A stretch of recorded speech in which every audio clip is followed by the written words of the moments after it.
好。第一步啊，机器先接到电源啊，然后呢，开机键是这个黑色的开机键，然后呢向左搬动，它就开机。开机之后会有一个自检流程，第一个这个取料的这个机构，它会停至中间部分，然后再走回来。然后呢，这边的这个升降机构也是会升起来一段底下的这个升降板，会升起来一段，再降到最底啊，它进行一个自检流程。这没错。然后这边是我们的自检页面。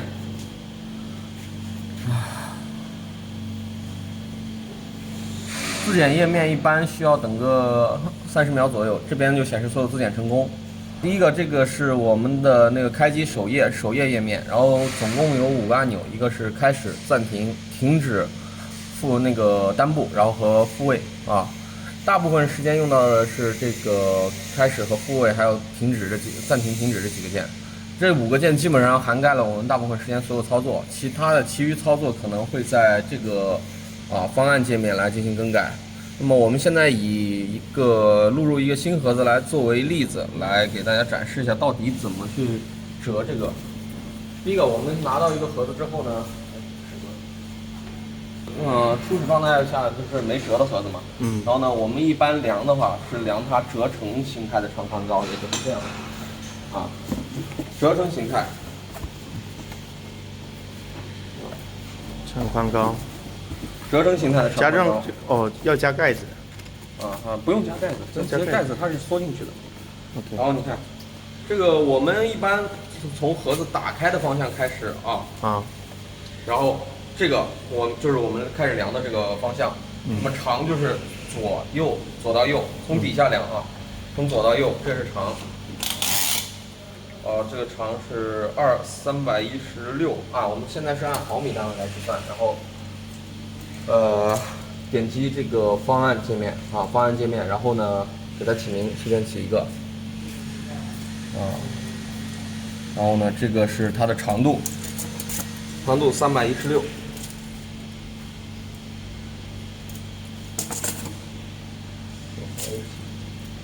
这个误差可以在1到2毫米之内尽量往大里输。如果说比如说316，你可以输到317，尽量就不要输到315。然后接下来我们量宽是这个盒子这个从后到前的这个距离。如果说你的盒子是这样的，如果盒子是从这边打开，那你的宽就是这个位置宽就是这个位置了。它就是按照盒子打开的方向来看。那么宽它就是241然后我们继续量高。高度就是盒子折好之后这边的高度是73。接下来就是一个档宽，我们拿一个新盒子进行测量。档宽的意思是在这里，我们由这2根夹紧机构杆进行定位，所以说当它放进去的时候，这2根杆子它之间的距离是我们的那个档宽参数需要满足的。所以说当你输入这个参数之后，它会自动调节。那我们现在去量，一定要记住是量上面，不要量下面，因为它这个上下可能会有区别。这个量起来是396，那我们就可以输入了。接下来这个是我们的厚度这个参数呢，它是一个根据纸盒的这个硬度来计算，包括纸盒的硬度以及它一个网子的层数那我们一般的话就输入3就可以了3或者4就行，不要超过5然后呢，这个是我们的速度你可以自己随便设，因为这个是它那个你尽量往大设，它其实速度有一个上限，它到那个上限之后，它其实就超不过那个速度了，所以你设的高了一点也无所谓。然后这个是模式是1，按照这样的话我们就已经完成一个新增的一个输入，然后我们需要把这个方案新增到我们系统里面去。这个之前有一个这个名字，那我就起个新的。现在我们的方案就输入进去了。现在那么接下来呢，我们这个就可以回到主页进行点击它进行初始化了。这盒子怎么感觉小了呢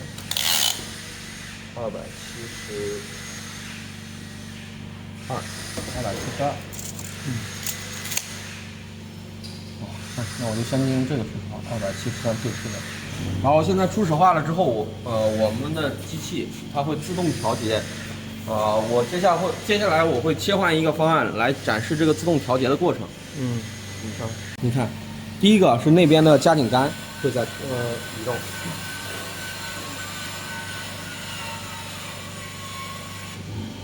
然后我们的这个遮止机构的这个调节杆也会移动。那么我们刚才说的这些参数就是给它们移动作为一个依据。那么我现在再切换回2，这边调节机构就会自己的调节到合适尺寸。调节完了之后呢，我们首先要进行的第一步首先要进行的第一步就是在这里去调节我们的吸盘架，它是唯一我们需要手动调节的点。首先你要解开这第一、2，还有后面这2颗螺丝，3、4，这4颗螺丝解开之后呢，我们这个杆子就可以进行平移前后平移。那么我们第一件事就是让这个吸盘，这2个吸盘是形成一条直线，和这2个吸盘的形成一条直线的靠内侧，也就是这个位置内侧边缘处和它的中心处相互平行。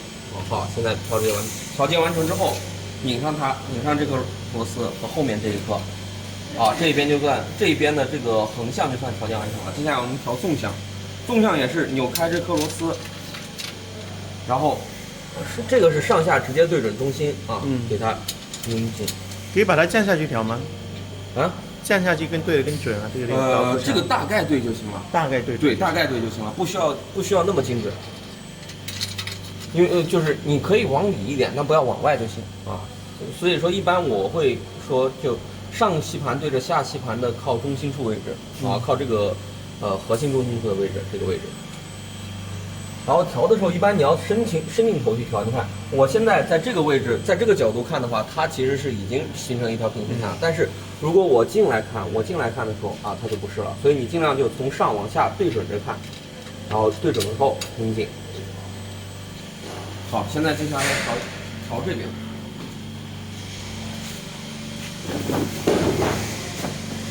这边也是已经拧开了，然后我们继续把这个左右平行度给它拧好。这边要记住，这个里面可能夹住铝型材，这个位置调节不好调，要慢慢的推，让它平移。那你这样拽的话，它可能会卡死。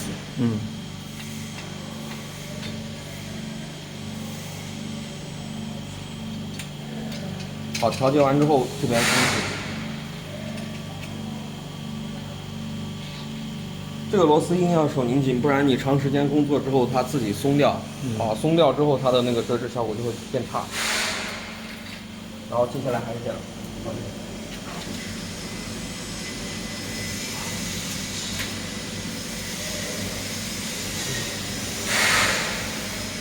好，这样我们就算是初步把这个盒子的准备工作已经准备完毕了。那接下来我们就可以上料。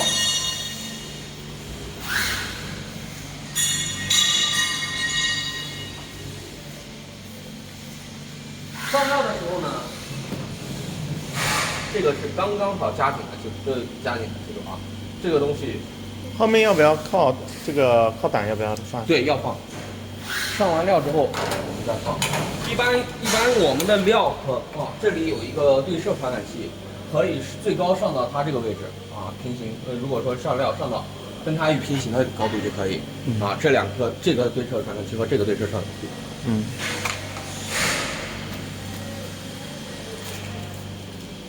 然后呢，这个是我们的那个用来挡料的吸盘，防止这个料取起来一张之后它往后飘，下一张往后飘，所以它这个东西要吸在这里。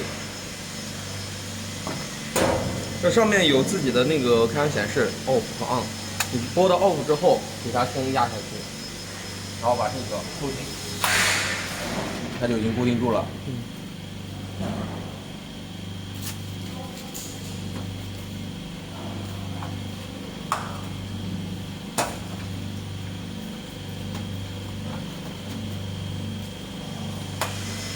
好，这样就算已经固定完成。我们接下来就可以上料调节已经完成，我们就可以点击单步。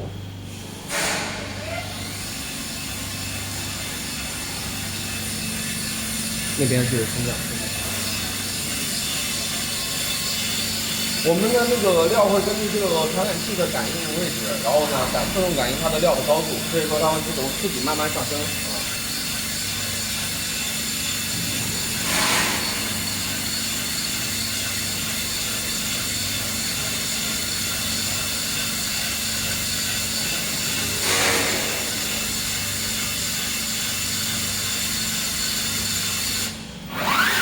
好，点击单步的时候一定要记得人手头不要伸到这个内部的任何位置，不然的话你伸过来这个可能会撞到你啊。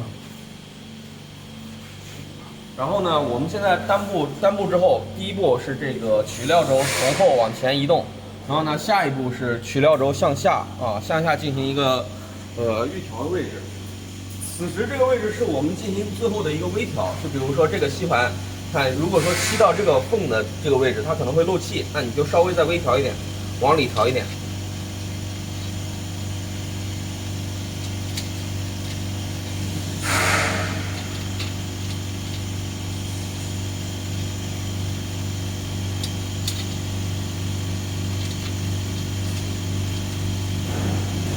好，然后这边是调这个是我们的预压，刚才没有提到啊。这个是我们的预先给它进行一个弯折的一个机构，所以说这个东西也要调。这个调的时候要记住，它那个纸盒，这个折痕处有2条折痕，要在内侧折痕靠里一点的位置。这个根据你的那个需求的预压的那个深度啊，有相应的区别。两根要在内侧折痕靠内的位置啊，2根。可以先折一下看一眼。2条折痕，要在靠内侧靠里一点的位置。接下来我们看这个预压需要达到的效果啊，然后再下一步就是单步取料还是点单步哈。对，还是点单步。取料之后，吸盘压实在这个纸盒上，然后我们再次点击单步。纸盒推送过来，再点单步，然后再次点击单步，这4个1、2、3、4个电梯，从这数1、2、3、4，相当于顺时针数4个电梯，立起来，然后再点击单步，它就会下压。那么我们现在看这个预压效果，预压效果就是要达成这样，纸盒略微弯折，但不完全变形略微弯折但不完全变形，然后这就是我们需要达到的预压效果。然后再次点击单步，这次单步之后是纸盒就往这个取料机构就会往后走现在在这一步我们要确定的是，第一个，它是否纸盒有向前偏或者向后偏的情况这个是纸盒有点向前偏稍后我们会进行这个解释如何去更改如何去纠正这个纸盒向前向后偏的这个问题。稍微往前一点。对，但这个是我们统一的测试那个方案。如果说到货了之后有点问题，那就是我们再改。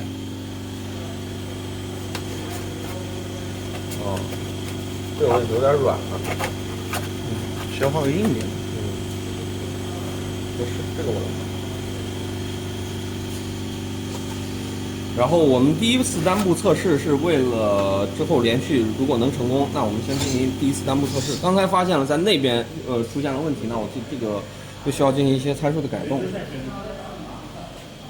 这个参数改动的逻辑暂时不好特别解释你改就好了。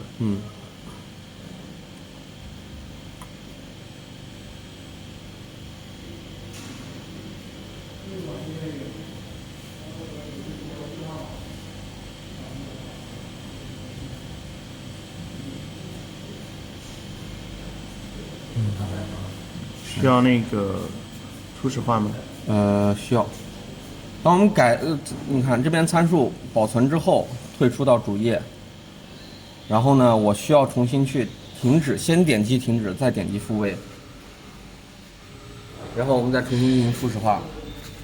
此时就需要这个时间会比较长，这个取料机构的移动时间会比较长，所以我们可以趁此机会把之前的盒子先拿出来，好吧 ？OK。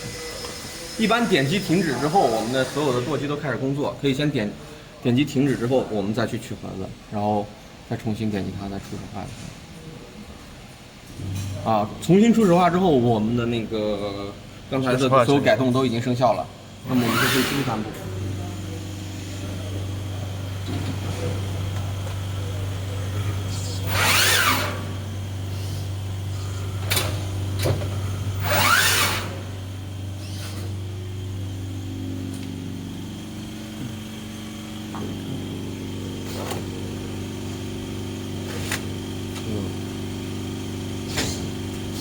好，目前来看，就效果是完成了的。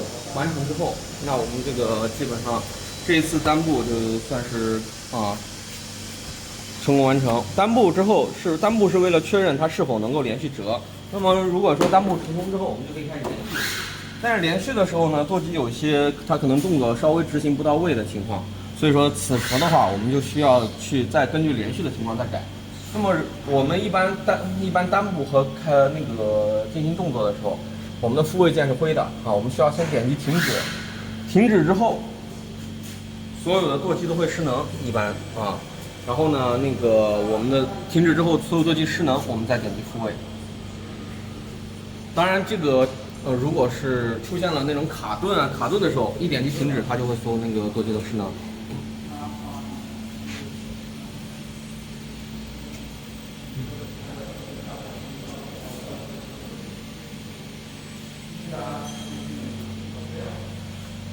现在我们更改一下刚才的那个定位场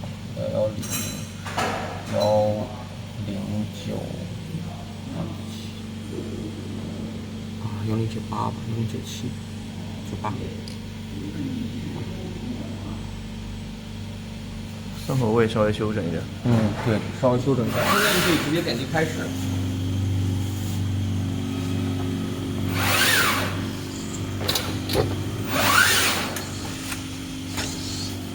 可以。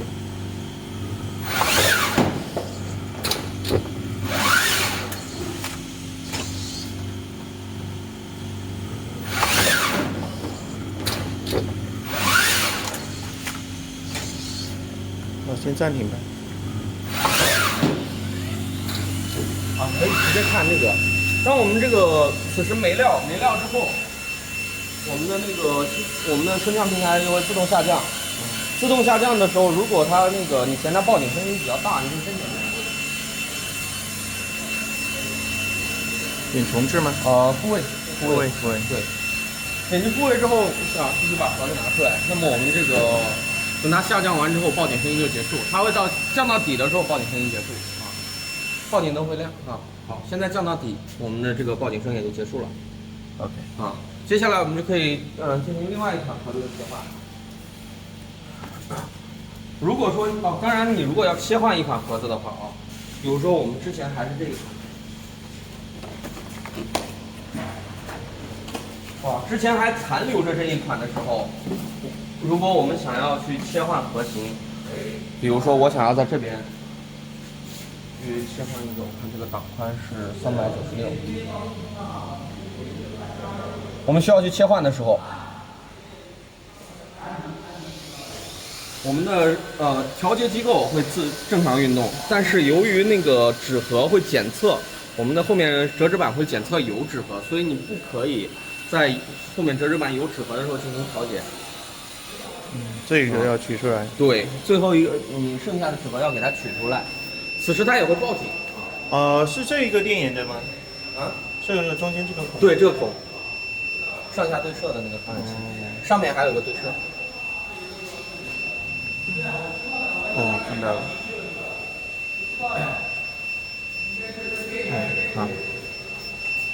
当然，如果报警的话，这种报警的话，一般点击复位就可以。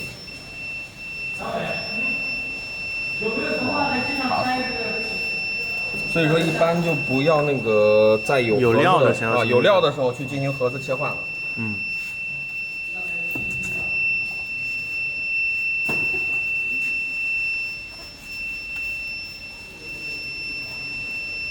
这也是算是一个强制的防呆系统。哦，好，这里是初始化失败。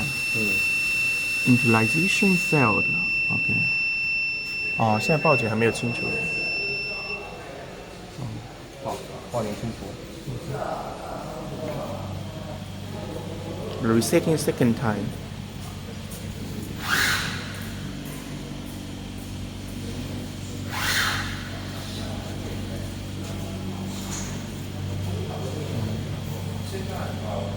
好，现在在报警清除之后，我们再进行这个方案。118有点少了，115吧。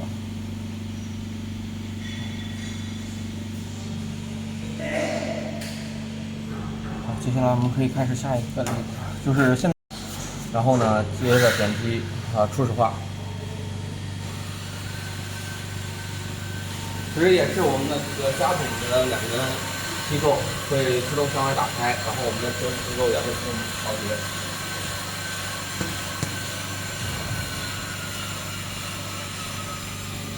其实，比如说它的调节时间比较长的时候，如果这根杆子已经调节完毕，那边还在调节，你可以先趁此机会先把这个盒子放好。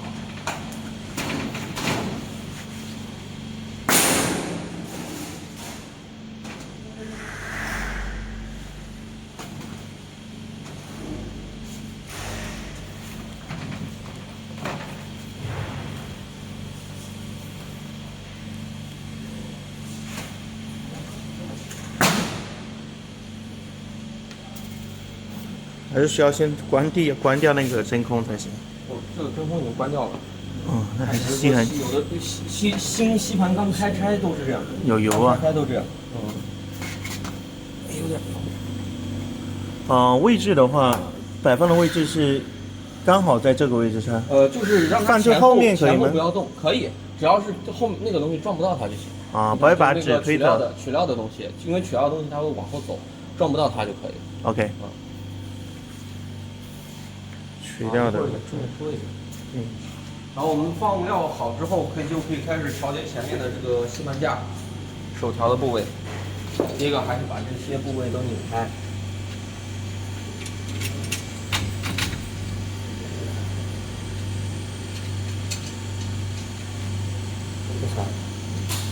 这好像量错了吧？应该没有。对，支持那个。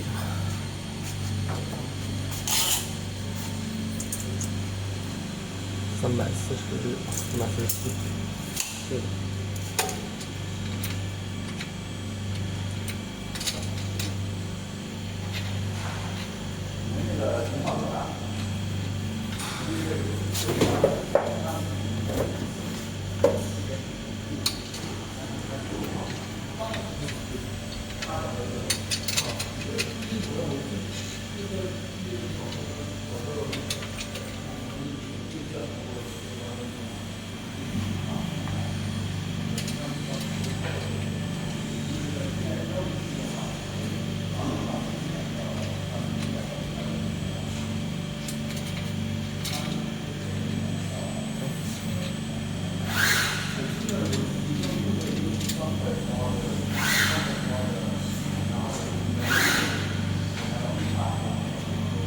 调节完之后，一定要记得所有螺丝都扭一下，看一下有没有哪个没调节好的。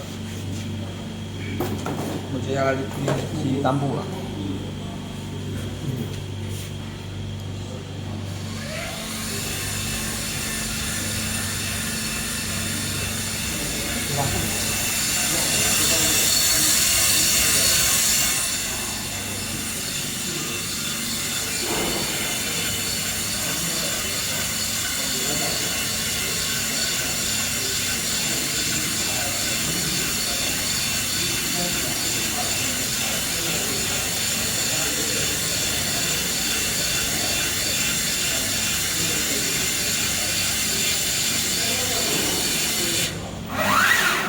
我们可以看到这个东西，调节的时候，我操，不对劲，这个量错了吧？好像不是这个方案。一般的话，发现这个，因为我们这个4个戏盘在那边如果调节完成的时候，它基本上会对在这4个角的位置。如果说过来发现不在4个角的位置，那大概率就是量错了。此时就可以先那个把这个问题进一步解决掉。那么我们想解决我们想那个重新给它初始化的时候，那你就要点停止，然后点击复位。什么是车的？你没车这个吧？我没拆，这个没拆，没车过是吧？量错了。我们的是第一个吧？你刚选的是1吧？啊，对，第一个我们刚用过了，所以你错了。刚才我们用的是2。342，302。第一个改一下。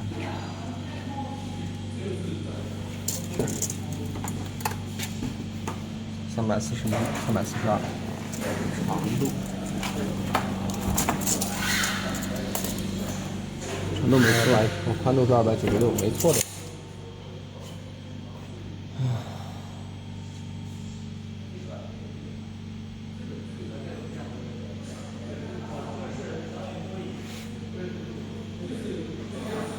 哦，是这个错了。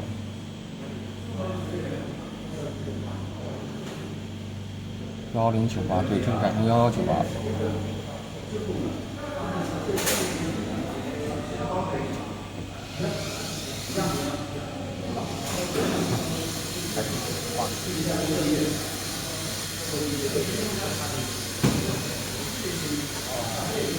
有一件事需要注意啊，我们的对射传感器在这个位置。如果说你的纸盒这边翘起来之后，它的那个纸盒的相对位置肯定是比正常位置要低的，所以取料可能会取不到。要记住这个地方要看对射传感器对射的位置有没有纸盒翘起来的现象啊。如果有纸盒翘起来的现象，一定要进行及时纠正。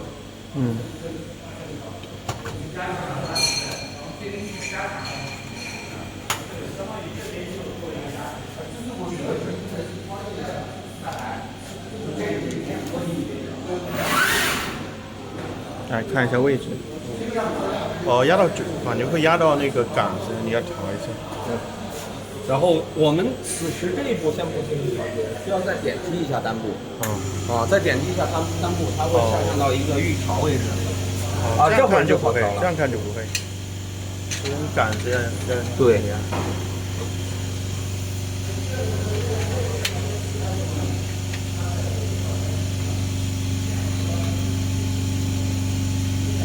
这样的话应该就。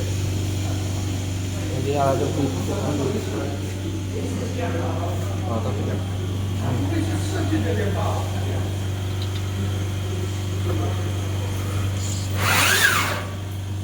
OK， 来这个。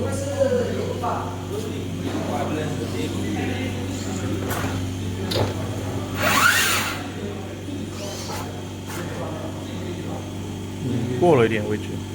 但是这个角度调小了一点。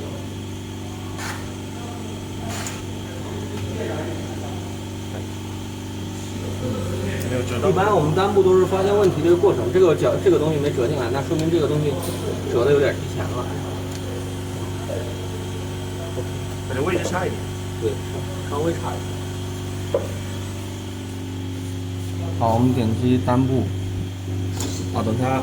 我们也可以此时点击停止，然后复位，然后再取出来，也可以继续点击单部。继续点击单部，它就会进行完这整个流程。然后我们发现此时有问题，那就可以停止，然后再重新复位。Stop and reset。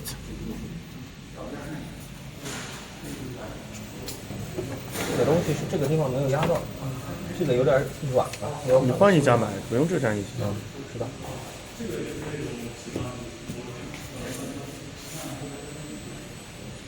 先调这个。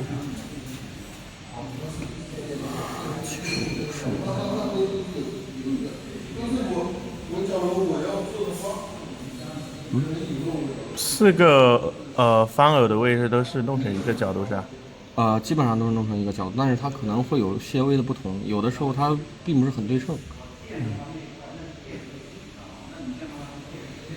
然后这个角度也比较大一点。对，就是相当于你模式的时候，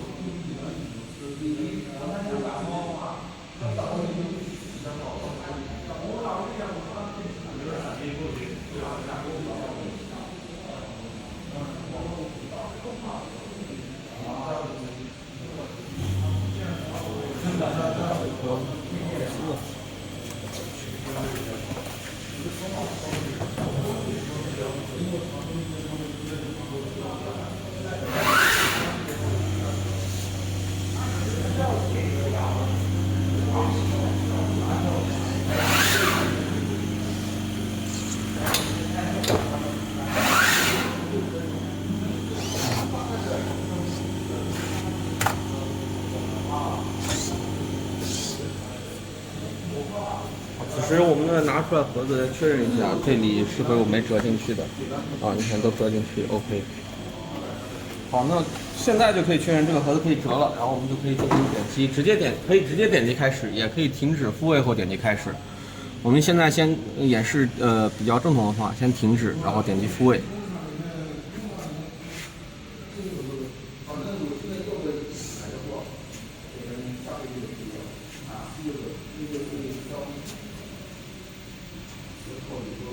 好，现在再点击开始。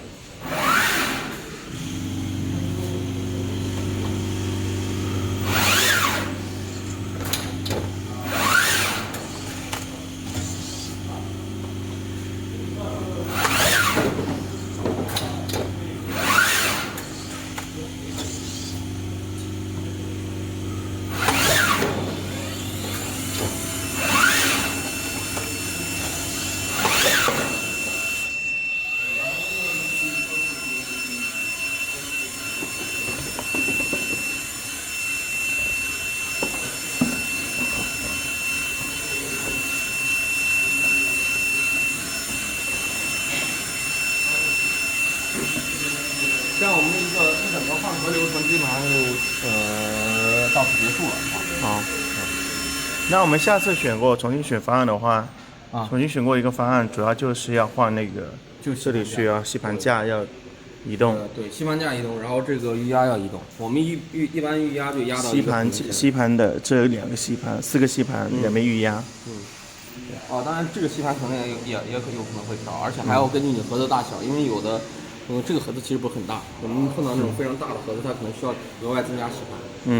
吸盘进行一个压的作用。你像刚才我们没折好的那个，应该是这个吧？它刚才折的时候会有这样的情况，这个没折进去这边。因为这个东西它这边已经软了，所以它导致压下去的时候这个没起来，那它一起来的时候它就在外面了。所以说一般这个地方可能还要再加一个吸盘，这4个角落。如果说很大的盒子，大盒子4个角落，1、2、3、4。但这个一般是特别大的盒子才用，就是超过450左右，然后长宽超过450，高度也超过70、80这样的才用。OK。然后如果说我们正常工作的话你就说我现在再拿一个上去。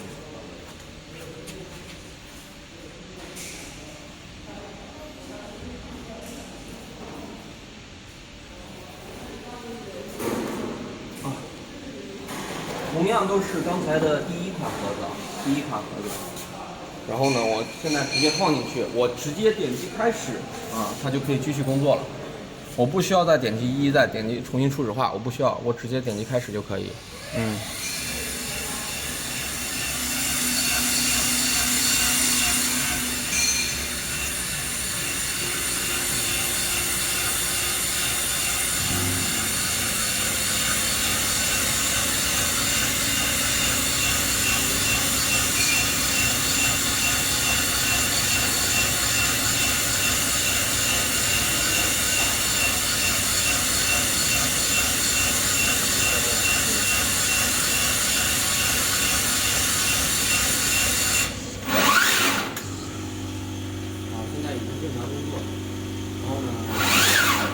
点暂停，如果我暂时不需要我可以点击暂停。点击暂停之后，我的这个我的折纸机构会停在后面的这个位置。然后呢，此时它还没有取料，你可以暂停之后你可以进行休息或者说什么。当然，如果说你休息的时间比较长，此时气泵还在开着，还在耗电嘛，你可以再次点击一个停止，然后再点击我们复位，我们的气泵就停止工作了，这样你的耗电量也少了一点。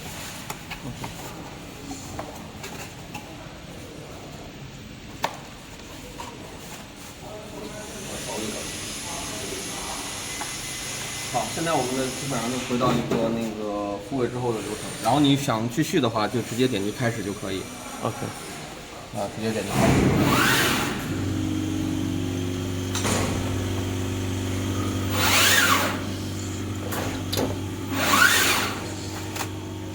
然后休息也是同样点击暂停。我已经点击过暂停了，现在它已经停在后面。那么我们想，如果说在暂停状态想继续的话，直接点击开始就可以。点击开始，它就会进行继续工作。OK。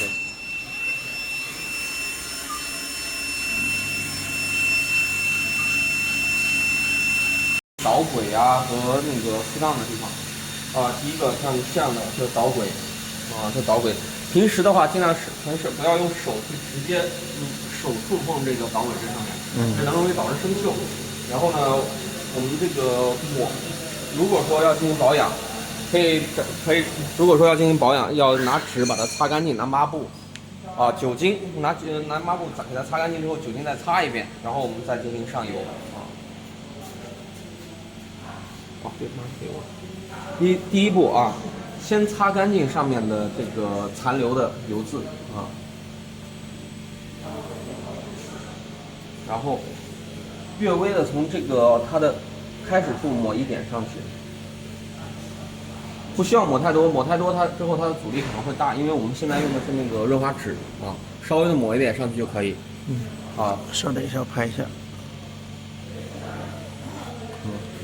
然后包括这个丝杠也是一样，这个丝杠擦的时候也是绕着它来回旋转着擦，这样的话擦的会比较干净，不能这样竖着这样刮下去。刮下去的话，尤其拿卫生纸这样刮的话，那纸屑就会残留在上面。那么一般都是这样旋转着擦。如果说用的时间长，这个肯定是会因为灰尘落灰发黑，所以说你一定要擦干净。擦干净之后，我们补油的时候也是。在它这个横向的螺纹，通过它横向螺纹这样一点点补过去，不用补太多。如果补太多的话，它也是会造成一点阻力。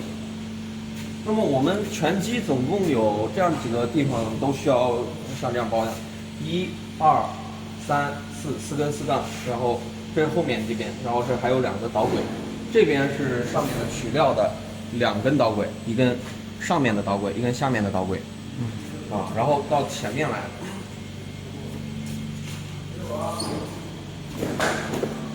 还是我们的取料机构，这里有一根比较粗的导轨，有一根比较宽厚的导轨。到后面来，这个地方。然后在这里，这个地方，这是一根粗导轨，这是滑块和它连接的粗导轨。然后呢，那个。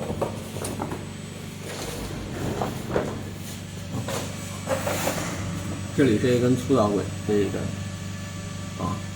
然后这根导轨是需要我们平常进行打油的，然后呢然后接下来就是这里的折纸机构，这一条这1、2、3、4，然后5、6，这总共6根导轨都要打油，然后包括还有这个丝杆这个位置，基本上都是要进行打油，但是这个打油的频率差不多是，根据你的使用频率来计算，如果说一天工作超过6000个的话，你基本上15天就得15天或者1周就得清理一次，打一次油。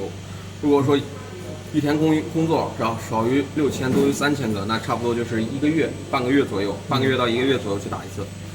然后呢，我们的易损件基本上就是一个吸盘包括还有这个吸盘的杆子这些都是容易破损的，尤其是它的这个边缘位置，它可能就到时候这个边缘位置全部撕裂。那我们怎么更换呢？把这里的棉花取出来，这个泡棉是用来那个防尘的，然后这里面有一个那个螺丝，有一颗螺丝，我们需要取那个扳手，CM4螺丝的，这样可以拿短端进去进行旋转，旋转之后。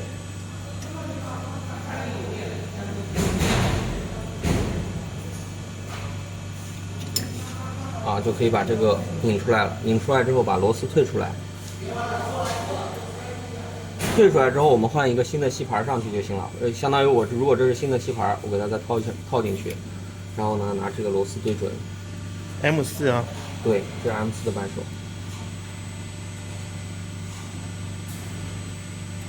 好，拧紧了之后，我们这个吸盘就更换完毕了。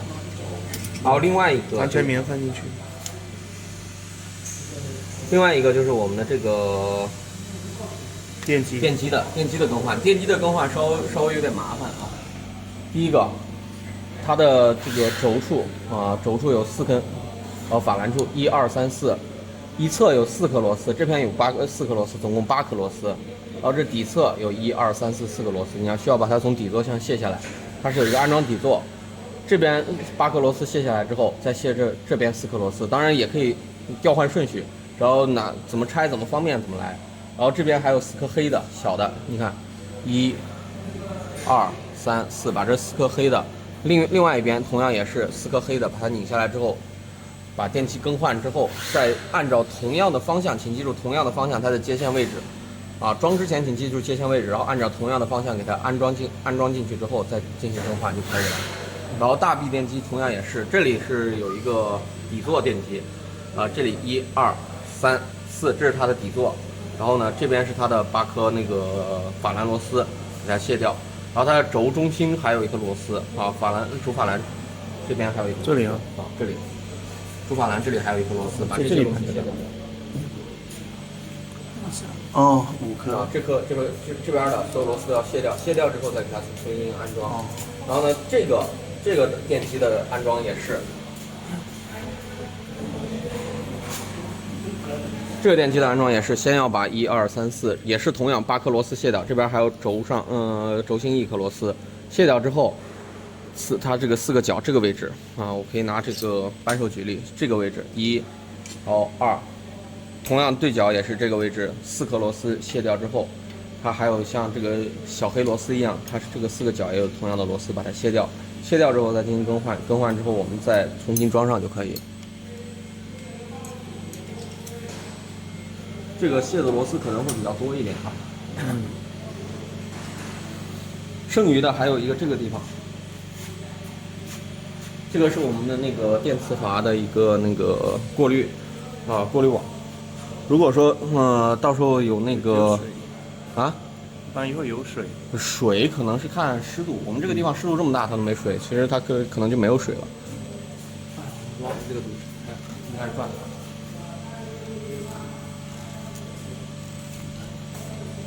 转的有点难转，不好转，不好转，可以了。这个过滤棉吧。对。可以把里面的灰尘，把里面灰尘清理干净，顺便把这个过滤棉，可以更换过滤棉或者过滤芯，然后更换之后再把它拧上就可以。然后这个是我们的过滤芯，然后这个是我们的电磁阀，电磁阀可能也是一个会容易坏的东西。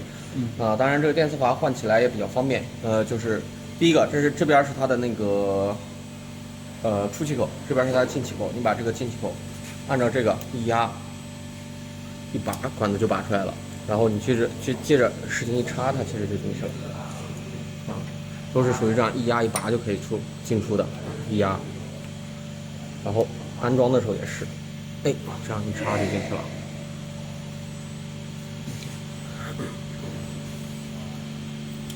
剩余的这个我们的那个保养的位置，可能还需要注意一下这些。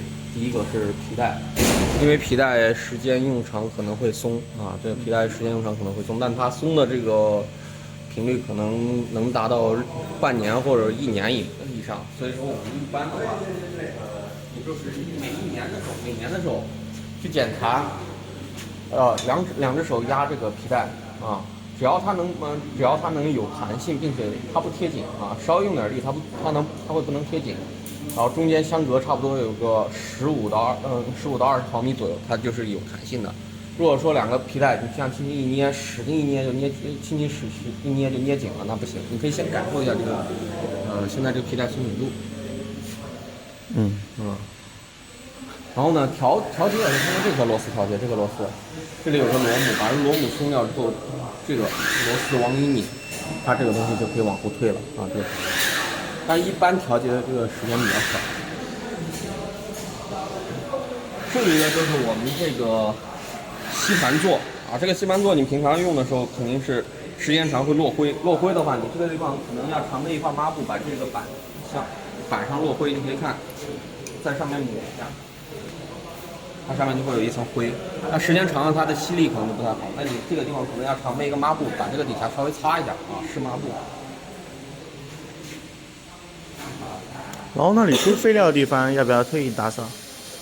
废料的地方你差不多要1周，看情况。如果你废料实在堆积的太多，比如说这种狭小的缝隙处，如果卡到，它可能导致这个电机它转不了。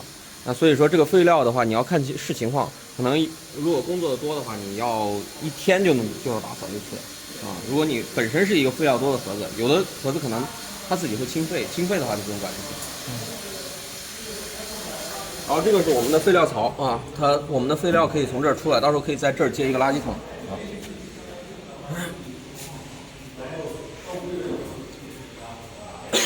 这个东西其实震动倒是没多大关系，它害怕的是碰，万一碰到或者说它就撞烂了嘛，对，撞烂。但是这个东西其实，你比如说它在这个里面。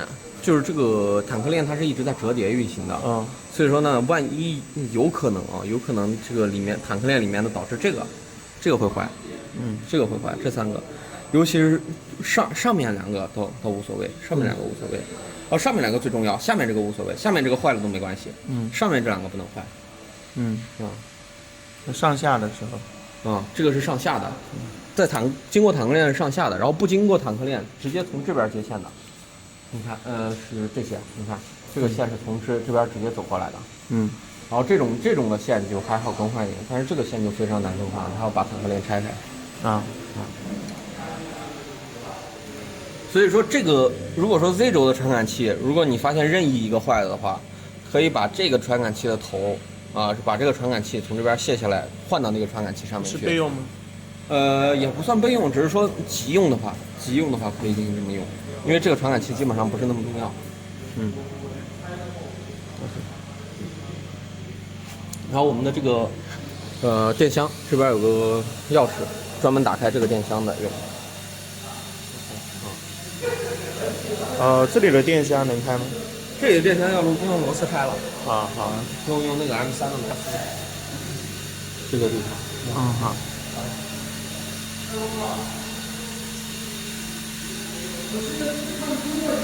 这个封闭机，出故障的时候不拆，如果说拆的话，基本上是大的。它好就多了。然后呢，如果说有的时候报警那个声音你开机它有一个报警声音，这个是我们报警声音关，点开它那个声音就关掉了。可以先把，如果说开机字典不过，你可以先跳过去。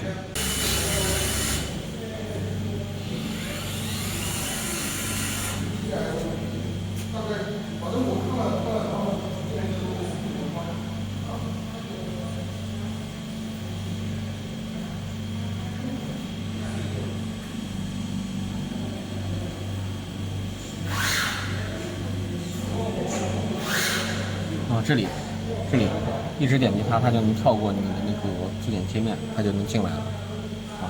一般这个东西是，如果你的字典一直不过你就要去考虑这个事情怎么样让它进来。然后另外一个事情就是，如果你开机，它可能有的时候这个机型可能会一开机之后，它会报一个那个电机的警电机1号或者说电机几号的警，然后呢就是折纸机构，它会报折纸机构这边的警。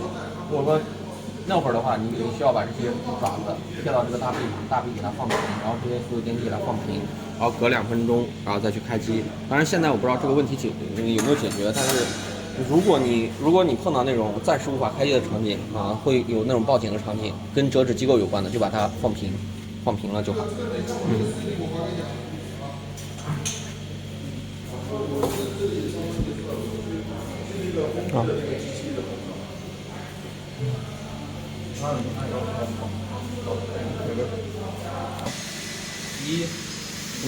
2、3、4，来我拍一下你这里。1、2、3、4 1 2 3 4，OK， 好，然后再5、6、7、8，5、6、7、8，OK， 好，然后大臂的话是，我们先看小臂吧。11、12。11，这个。11这个。12，那个。那个。然后10，哦，然后如果你想回复的话，就点复位就可以了。OK，当然也可以有个办法，就这个上面底下有一个那个所有电机失能，哎，点多了，点一下，然后呢再等上2、3秒，然后再点一下，好，这个已经全部失能了，你可以手动把它。哦，那你还不如重置的那快一点。重置是会快一点，但是这样的话，如果说到时候有问题，你至少你按一个手动，你也能确认安全。因为有的时候复位的话，比如说这个特别高，你看这个特别高，这个推到这儿的时候，啪撞到它，那完蛋了。啊，是吧？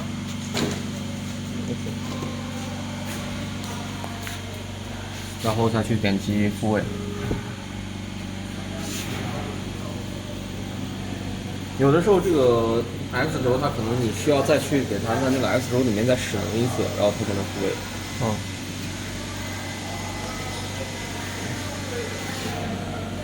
Okay, so in here.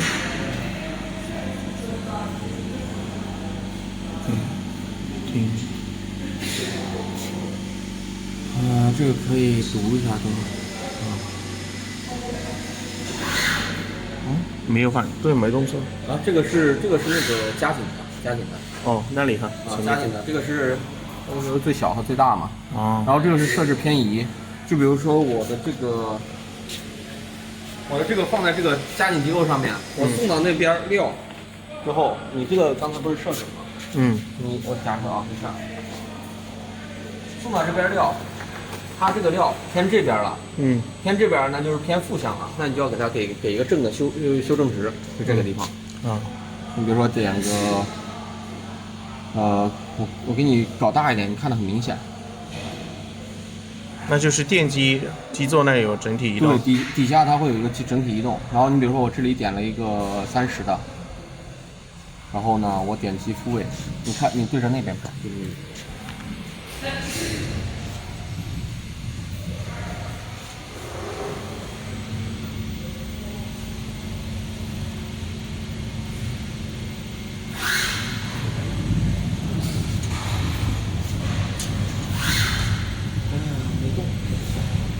不明显，不明显。但是30的话应该蛮大个距离。30的话应该是15方面，它是每2个每2个一个单位。哦，行。好，了解。到时候但是这个基本上就是你出厂之后就定了，所以说很少用，这个就不用管它。然后这个是那个档传扩量，这个东西还是得提醒一下，就是你现在把这个放进去的时候，它刚好，对吧？它是刚好的。但是呢，这个档传扩量它会在你那个初始化之后，初始化以及或者复位之后，它的这个左边这根杆就自动往旁边打开它那个档传扩量的数值。你比如说设置35，它会自动打开，然后等到你点击开始或者点击单步的时候，它会自动往回走。它方便就是让它好过是吧？对，它方便你上料。但是有一个问题就是，一般的话，很多工人他不会注意这个东西。是。他上料就上的左右歪斜，然后到时候导致这个杆子，如果纸盒堆高了之后，它这个阻力还是很大的。到时候导致这个杆子歪斜，上大下小啊什么的，那就很麻烦。所以说这个东西我们一般直接给它搞成0。设成0就好了。Okay, Y2 setting 0 is better. OK， 然后这个在这里设成0之后，然后你在方案里面也要确认一下，在这里，是0。那你就不用管它了。好。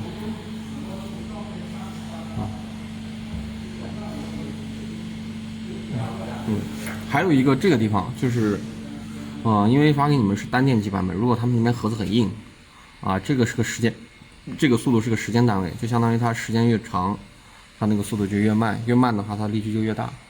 所以你这个比如说设置，如果说321折不了，那你设成600再大一点。你是指前面这里折回来的位置？就这个它折合的这个东西，因为它那个力臂比较长嘛。这个地方，所以说它那个实际上能，60公斤，它可能作用出来可能只有个10几公斤，那你就有的时候扣不动，单电机扣不动，你需要加大这个。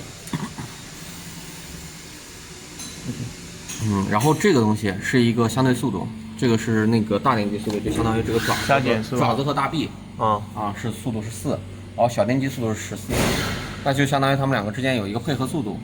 当然，这个配合速度是对于那种很矮的盒子，它可能就需要用这个了。就比如说需要让那个小电机先到位，然后大电机慢一点到位，那你就要加它的速度或者降它的速度。它是一个相对速度的来源。好，这个我们到时候说明书里有没有提到这一点？这个说明书里基本不会调，因为这个东西用到的其实很少。OK， 会调的也没几个。The big arm, small arm, and the feeding position is OK. That's all.